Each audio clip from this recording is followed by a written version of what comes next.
In this video, I'll try to demonstrate the steps or the procedure that I follow while locating the root canals in a maxillary molar. Now, as we see, the largest cusp on the upper molar is the mesiopalatal cusp, and the mesiopalatal and distobuccal they form the oblique ridge. Then we have the mesiobuccal and the distopalatal cusp.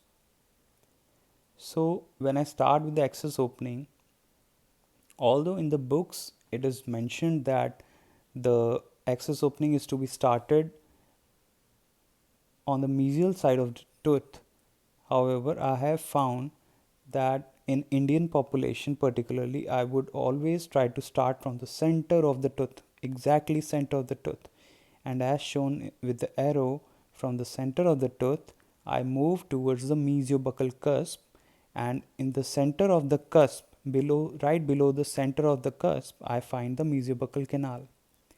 Now from this mesiobuccal canal, the next step is I move towards the distobuccal cusp, and the distobuccal canal orifice is not directly below the distobuccal cusp but slightly towards the center of the tooth.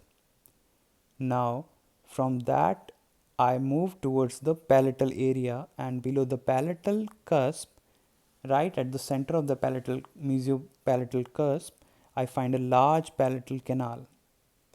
Now this is the complete outline of the access cavity, and you should keep in mind this shape of the access cavity for a maxillary molar.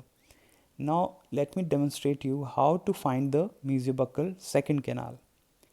Now for the MB2, try joining imaginary line from the palatal towards the mesiobuccal orifice. Now this is an imaginary line from the distobuccal cusp.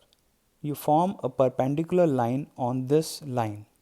Okay, you have to intersect this line with the perpendicular from the distobuccal orifice. Now just mesial to this line, on this line itself, just mesial, you will find the MB2 orifice. So how do you find the MB2 orifice? The MB2 orifice is located on the perpendicular line intersecting the mesiobuccal and the palatal orifice imaginary line.